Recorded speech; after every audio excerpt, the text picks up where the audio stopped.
Hi, I'm Tim. Welcome to Watchbox and thanks for logging on. It is that time again. Home shopping fun and everything is for sale. Names, references, and where available prices in the description below. Reach out to me directly, tmosso at thewatchbox.com to buy, trade, or if you're in the mood to sell, we're in the mood to buy. We're looking to acquire single watches or entire collections. No upper limit on value acquired. Reach out to me for any of your watch needs at tmosso at thewatchbox.com. Let's jump straight in with a blockbuster. Probably my favorite new Patek Philippe of the last year.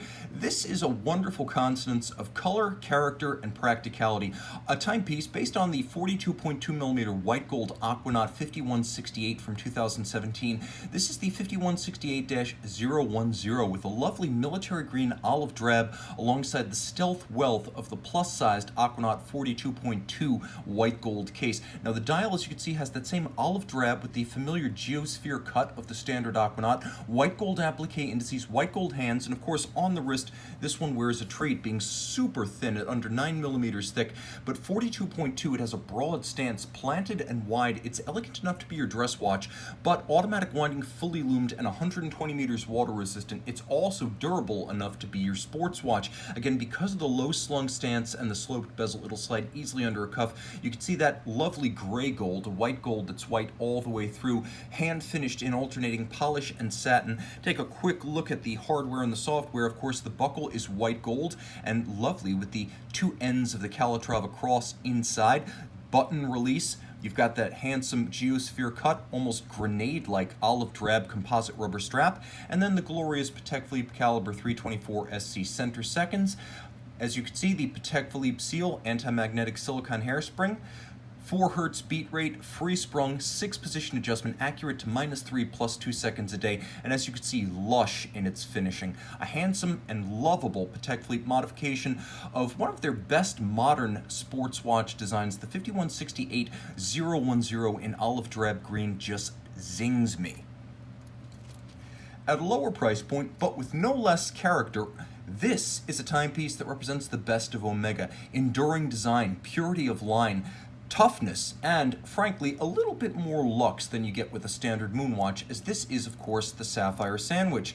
Start with a sapphire over the dial, a change from the standard Heslite, and add the caliber 1863 through the reverse side to the standard 42mm stainless steel Moonwatch. Now you can see here, it is a handsome looking movement based on the Lemania 1873, itself based on movements dating back to 1941 in the old 2310 column wheel Bausch. This is actually tougher than the old column wheel 321s. Cam lateral clutch, and as you can see, a handsome anglage or mirrored beveling that's as good as anything you'll find on most hand-finished watches. This is a better looking version of the caliber 1861 that still flies with NASA. The primary differences are the finishing on the bridge and the replacement of a Delrin chronograph brake. This one is made of steel. Handsomely executed and wonderfully anachronistic. This must have been a huge watch at 42mm back in 1969 when the first astronauts set foot on the moon. Well, they've aged out of their spacesuits, but this watch is still very much a piece of NASA standard issue. Not in its Sapphire sandwich version, that's a bit more deluxe,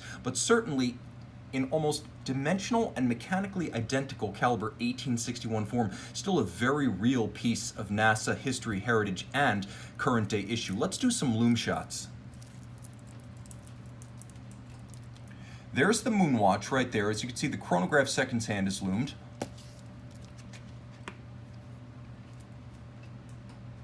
And there's the Patek Philippe. As you can see, both the numerals and the indices fully loomed.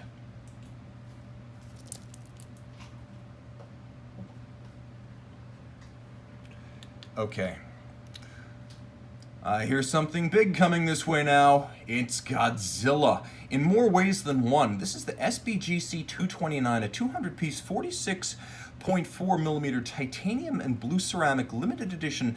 For 2019, this celebrated 50 years of the Nissan GTR and 20 years of Grande Seiko spring drive. So this watch gives you both. It also gives you a lush array of references to both spring drive heritage and Nissan GTR heritage. As you can see, the GTR signature Bayside blue provides not just the accenting of the strap and the dial, but also the ceramic itself. And note, this is a titanium case, so it can't be shattered the way a conventional ceramic case can. The individual components are fixed by screws, so if you were In a worst case scenario, to break a piece of ceramic, it comes off modular and replaces easily.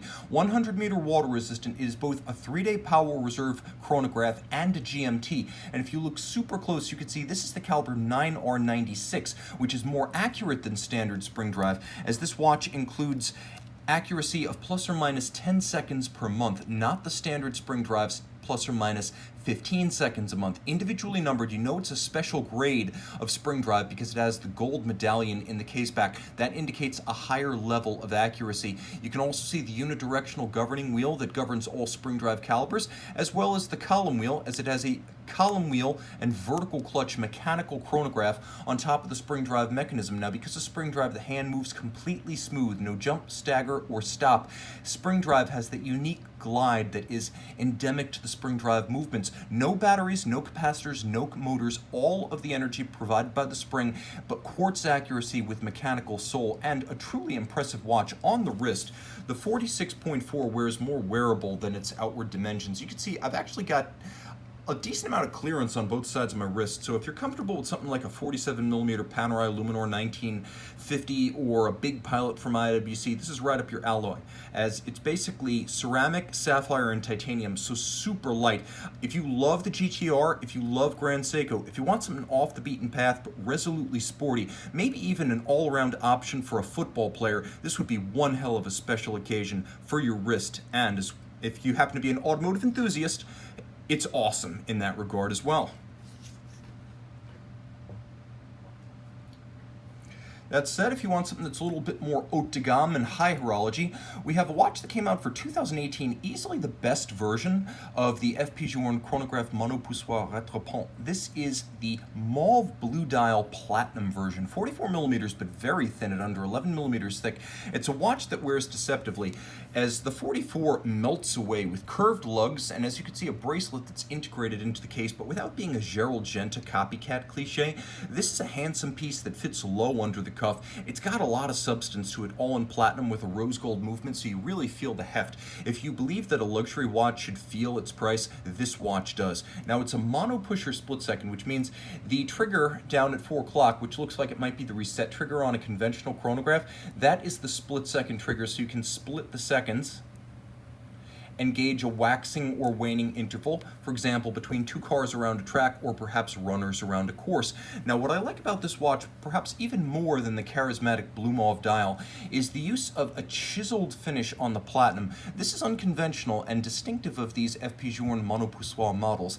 We have the rubber bumpers, which I actually prefer over the no rubber version, for the tonal contrast as well as the preservation of the finish. As you can see, and I'll do my best to show you this, caliber 1518, it is gorgeous.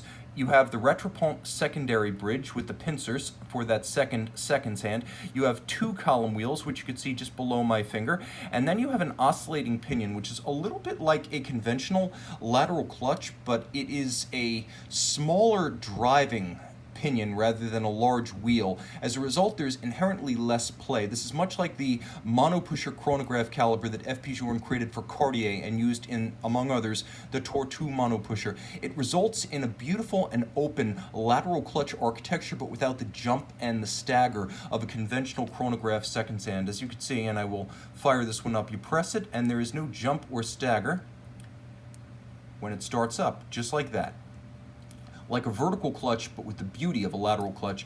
And take a look at that movement, more than 33mm in diameter, sized to suit with 18-karat rose gold bridges and plates.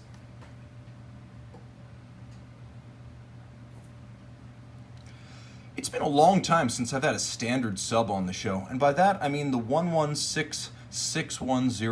Ceramic bezel, super case, 40mm. This watch, of course, is the version that came out in 2010, the full steel version of the first ceramic bezel sub and first super case sub. It looks like a 42 on the wrist, but it still wears like a 40. It's surprisingly thin at 12.6mm, and you can see that the bezel probably has the best action in the world of dive watches, although it's not as chunky and vocal as a Luminor submersible, which retains the crown for sheer volume. It does have a glide and a refinement to it that's just special. Have a listen.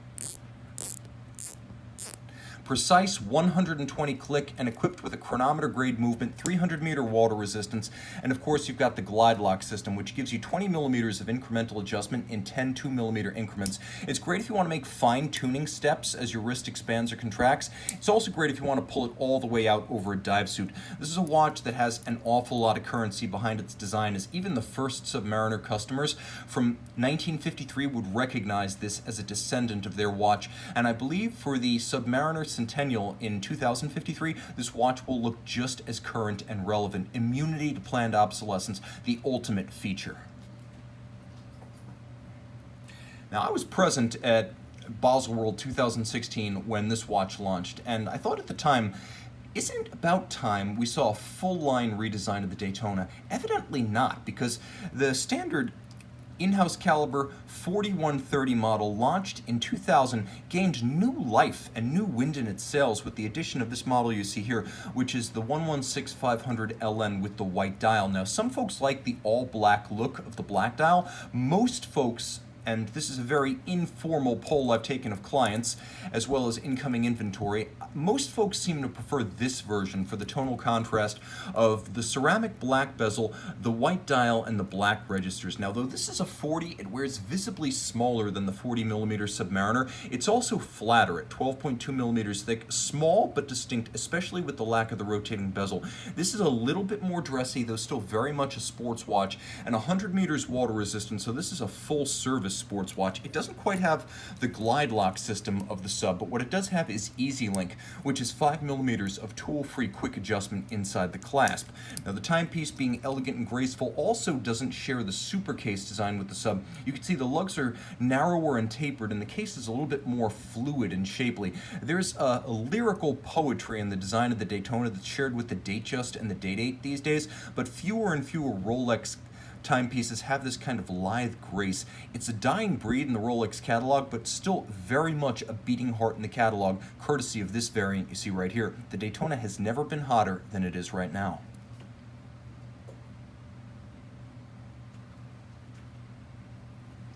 That said, you guys know I love stuff like this. Offbeat but high horology brands that are sort of watch nerd favorites. And back in 2006, Glashutte Original reminded the world that its was the legacy of the original B-uhr, and this company, which was historically the original Lange Sohne, would have provided those original Luftwaffe watches, whereas today's Lange, not. So, we saw the Senator Navigator series bow at Basel 2006. In a lot of ways, it's a kinder, gentler version of the B-uhr than IWC's well-known Big Pilot. 44 millimeters, all of satin steel. It's got a different case shape than the IWC watch, with the lugs being more distinct from the case band. You'll also see that it is a much thinner watch at about 13 millimeters thick. It's actually a little bit less than that, meaning this is a watch that you can actually fit underneath a sleeve. It's also a little bit more sober. The all-satin finish, the flat profile, the short lugs contributing to an elegance on the wrist not expected in the oversized pilot's watch genre. The timepiece is handsome with the B dial. There are two versions. This one, featuring the 60-minute calibration, is known as the B dial, with the hours inboard and the minutes and seconds outboard. The timepiece is also powered by the flagship automatic over in the world of Glashutte Original. This is the caliber 109. It has a 55-hour power reserve and a unique flyback zero reset system. So once you've set the time, there's a flyback mechanism, much like on a chronograph, that allows you to quickly zero out and reset the seconds hand. It is also absolutely volcanic. The loom shot of this watch is worthy of headlines. It's an event in and of itself. It inspires UFO reports. Let's take a look. The otherworldly circular supernova of the B-dial Senator Navigator. If you ask me, what do I prefer, an IWC Big Pilot or this for my own wrist? Without hesitation, this right here. From the folks in Saxony, the original Lange Sohne is Glashutte Original. Dating back to 1845, the lineage of that first F.A. Lange company lives in this brand.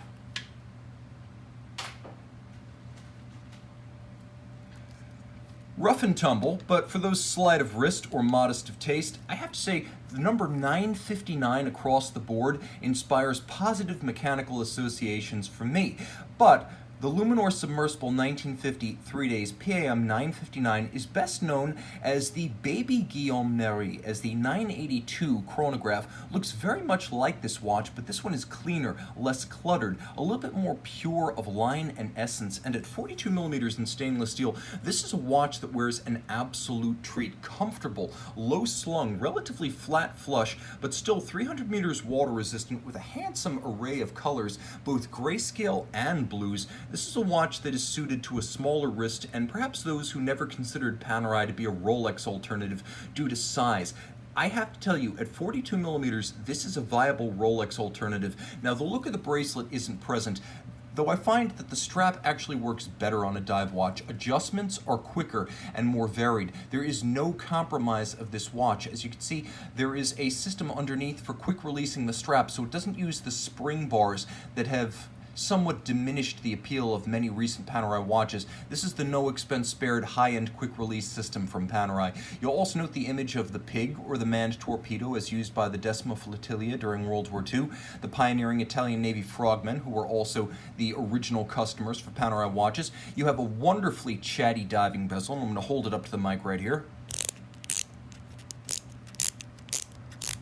Chunky, satisfying ceramic capped for scratch resistance, and a lovely gray with a chiseled or almost pebbly granite-like fascia. You can see there's a handsome cyan seconds hand, and of course the device protecting the crown. Pull the lever, unlocked. Push the lever, 300 meters, just like that. And you really can see how this one sits low on the wrist with a 3-day automatic in-house caliber. Let's do a loom shot because this watch deserves it.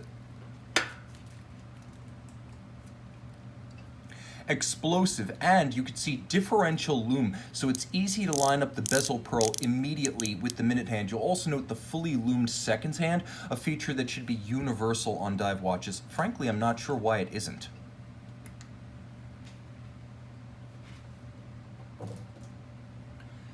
Sticking with Panerai, we're up in the ante and we're turning the clock back to 2015 when Panerai launched its first ever Carbotech model, created of a combination of carbon fiber and also PEEK, which is a sort of resin, polyetherketone. You can see that it features a almost tree-like granular pattern, as no two of these are exactly the same given the way the layers of the carbon fiber lay. Now you can see this is the Luminor 1950 case. It gains that almost organic striation, as well as an all carbon fiber construction, albeit with a titanium caseback. It's surprisingly light for a 47 millimeter Panerai Luminor dive watch. Let's hear the bezel real quick.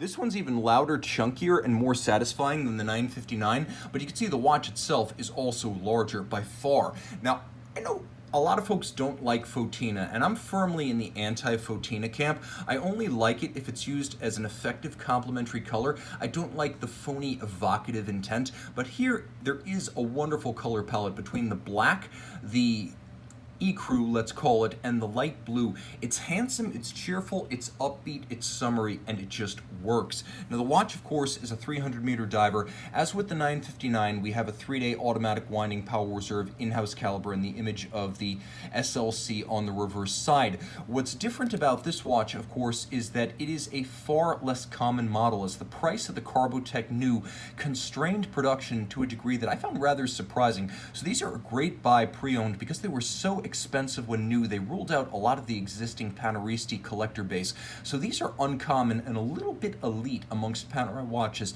If you considered yourself the not Panerai guy, this might be the Panerai for you. And take note, there is a full carbon fiber bezel. Both the case and the bezel are of that Carbotech material. Let's do a loom shot.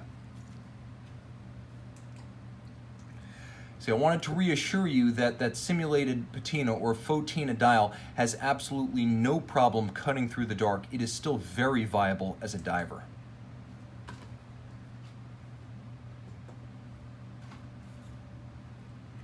Now let's talk about a sports watch that straddles the line between sports watches and dress watches. Launched 3 years ago, this is the 42 millimeter rose gold Calatrava Pilot Travel Time. The 5524G in red gold is an exciting and versatile piece. I'm actually going to start with the loom shot so we can just talk about the watch after that. This one absolutely explodes. You can see robustly loomed, including the seconds hand. This is probably the sportiest Calatrava ever made. The original version of this watch launched back in 2015 in white gold, and while it was handsome and compelling, a lot of folks felt that it looked a little too Longines or Zenith for Patek. Many folks believed that with a combination of the brown bronze sunburst dial and the red gold case, the aesthetic of the watch moved upscale. I'm not going to lie, that's a viable argument. 60 meters water resistant, it's the most water resistant Calatrava as well. There is a hideaway second time zone with locking crowns, 1/4 turn, so you don't accidentally set or reset the travel time. You can see that you have the ability to jump the local hour hand, and unusually for a travel watch, we have both local and home time apertures to give us day or night. There is a radial date down at 6 o'clock, and if you don't want to see that second time zone, you don't need to. You can cover it up, hide it away, as with the 5164 Aquanaut travel time or the 5134. Before all of those, there is a wonderfully compact and, when necessary, very clean system right here for displaying the second time zone. Of course, we've got another caliber 324 here, mechanically identical compared to the Aquanaut we just saw. The watch is also a 42, but I would opine that on the wrist, this wears larger than the 42.2 millimeter Aquanaut. If you're looking for a bigger Patek Philippe sports watch and you're on the fence between a 5168G and the 5524, I would go with the 5524 if wrist presence and size is what you're looking for, because it does come across as a larger watch, both because the lugs are a little bit longer across the wrist and because in red gold with a thicker profile, it comes across as a more massive timepiece. It just looks more like a sports watch.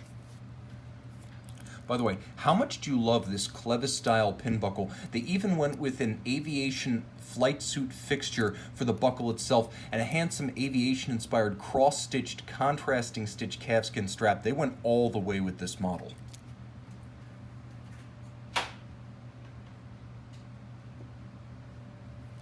Sticking with our sports watch theme, we're going to talk about one that flew way under the radar at Baselworld 2014. This is the Blancpain 50 Fathoms Bathyscaphe Chronograph, 43 millimeters in stainless steel. The watch features an all-new movement, the F385 that debuted on this model. Still 300 meters water resistant and remarkably easy to wear in spite of its size. It's a big watch, but it's not an ungainly oversized watch. It's not huge like the PAM 616 Carbotech we saw earlier. This is a watch that gives you everything the standard Bathyscaphe does, right down to the diving qualities and the rotating bezel, which sounds like belt-fed automatic fire, but you also have that incredible caliber F385. Now, while the bridges do at first glance bear some resemblance to the 1185, they are completely different movements. A few things to call out here: 52-hour power reserve, free sprung with a full balance bridge. That's not something you find on the 1185. Anti-magnetic silicone hairspring, not something you find on the standard 1185. It also has a feature that no 1185 includes, and that is hacking seconds. Now, the watch also comes with a standard flyback functionality, so every F385 is a flyback chronograph, and in spite of its 50-plus hour power reserve, it has an El Primero like 36,000 vibration per hour beat rate. It is adjusted in 6 positions, one more than the chronometer standard, and in a subtle nod to Blancpain's long-running partnership with Lamborghini, you could see that one of the driving wheels of the chronograph is actually cut like a Lamborghini Aventador wheel or hub. So if you're familiar with the Aventador, you can see that the wheel spoke pattern is almost identical to the wheel pirouetting just beneath this bridge. Now, the finish is everything you expect. As you can see, the edges are beautifully beveled and a mile wide. You can see that anglage without the assistance of a loop. There's also a wonderful alternative to Côte de Genève here as the bridges, and I'm going to get as close as I can without corrupting the focus. They have a wonderful eagle's eye-like grained spiral across their surface that meet in the center. The screw heads are black polished with chamfered slots, and there's engine turning on the base plate with satination about all the wheels. You can see that as well on the Lamborghini wheel adjacent to the balance. This watch is the full package, technically accomplished, versatile, tough, and beautifully finished. This is one of those best kept secrets. Though Blancpain is part of a giant group, I've always considered Blancpain and Lange Sohne to be the big group brands in Swatch and Richemont respectively that still operate with the spirit of an independent, and with group money behind them, they'll always be able to supply parts and service.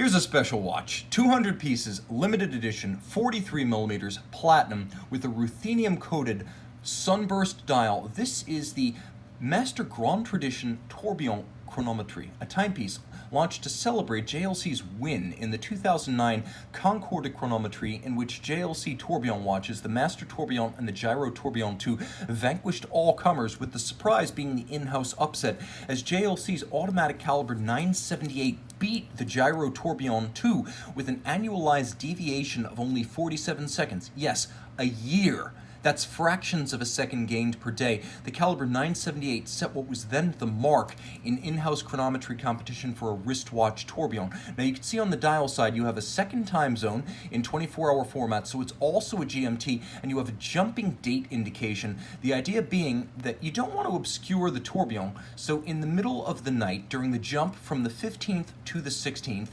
the date indicator jumps all the way across the tourbillon carriage. The tourbillon carriage finish is exemplary. As you can see, the tourbillon carriage itself is made of hand-finished titanium. There are fired blue screws and then a completely black polished or specular finished rounded bridge with a tri-spoke, one edge of which acts as your running seconds. Of course, it is a very practical watch with an automatic winding system, and you'll note JLC sparing no expense, 22 karat golding mass, not 21, not 18. It's also remarkably thin in profile, as the case design is a little bit sweeter and more elegant than that original Master Tourbillon. On the wrist, it's big, but it's not excessively sized. Now, it looks great on a huge wrist, but even on my 16 centimeter circumference wrist, this is a good-looking watch. Comfortable, flat, easily fit underneath the cuff, and equipped in deluxe fashion with a full white gold deployant clasp and a thick alligator leather strap. By the way, you'll note this is a brand new JLC factory strap made by Camille Fournet in Paris.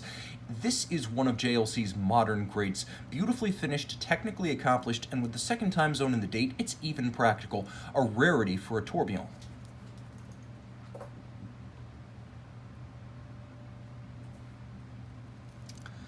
That said, there's something to be said for a ceramic case. As much as I love white gold and platinum, ceramic resists scratches. You know when buying pre-owned ceramic that it has never been refinished.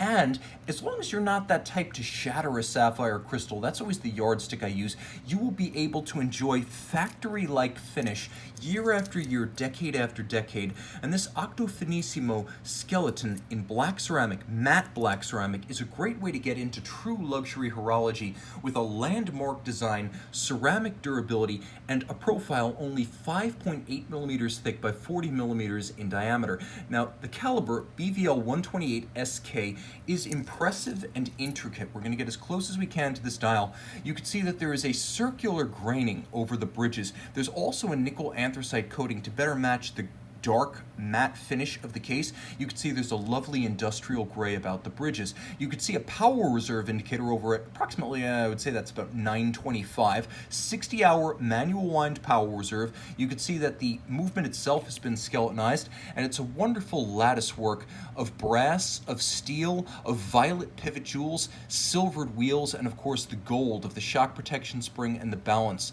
A lovely tonal contrast and a movement that is built and size to fit the case. It's over 36 millimeters in diameter. Bulgari is a complete manufacturer, building the movement to suit the case. They even construct their own dials, and the attention to detail is unparalleled. As you can see, there is a recess. I'll try to show that to good advantage. There is a recess inside the bracelet, so when you close the clasp, it fits flat and flush on the wrist. No detail overlooked. 110 facets on the case. I have not counted, as with the Iron Throne. I'm simply going to take the claim at face value. There are a lot of facets. And you can see there's a lovely juxtaposition of the circular bezel with the rounded off geometries of the internal dial face. So this is a watch that's also rife with contradictions, just enough visual dissonance to appeal and capture the imagination as well as the eye.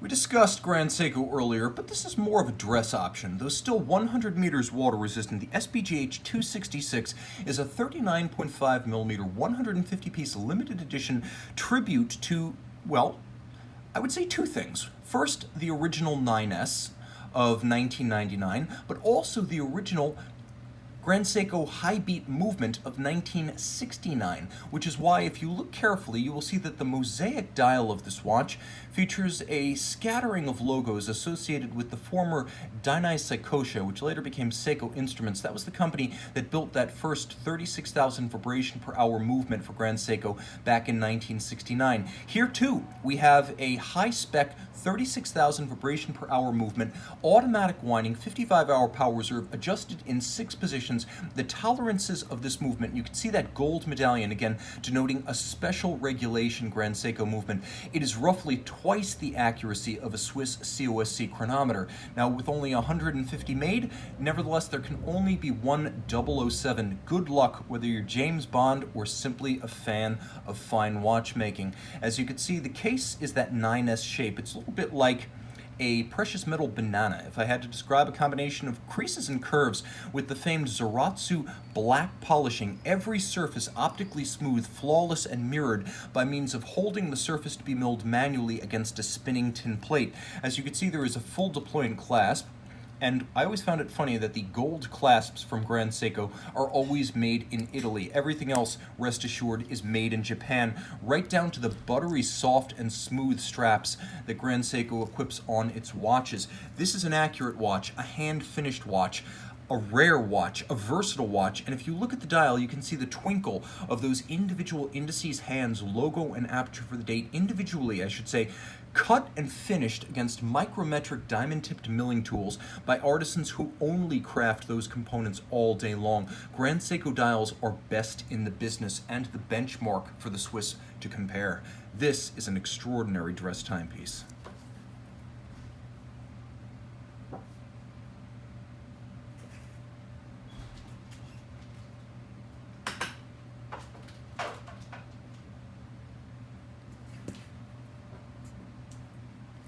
I'm holding on to the big piece for a few moments more, and rest assured it will be a big piece. But today we're discussing a 25-piece limited edition from 2018 from Bethune of L'Auberson, a company independent and relentlessly independent that makes 150 watches a year. We talked about 150 examples of that SBGH266 from Grand Seiko. This company only makes 150 watches of all descriptions per year.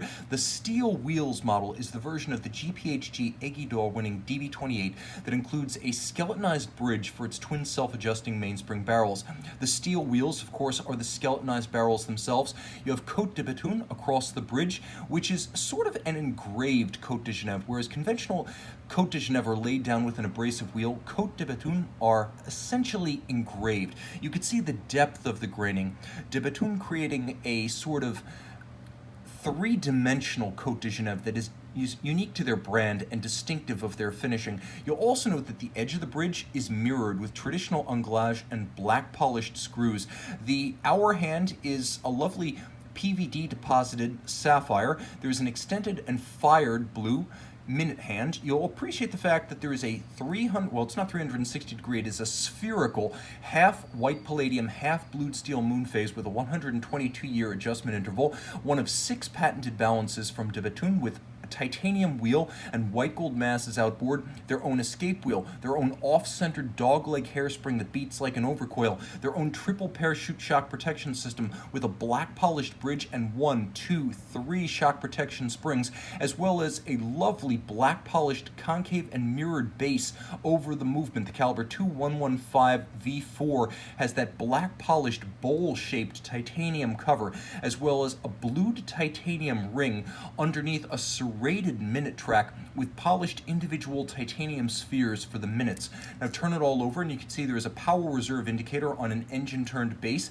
with 6 days of manual wind reserve de manche. This is an extravagant watch, mechanically and aesthetically, with spring-loaded floating lugs that ensure everyone is going to get an ideal fit. And you can see on my wrist, that's exactly how the watch wears. Nominally 42.7 millimeters.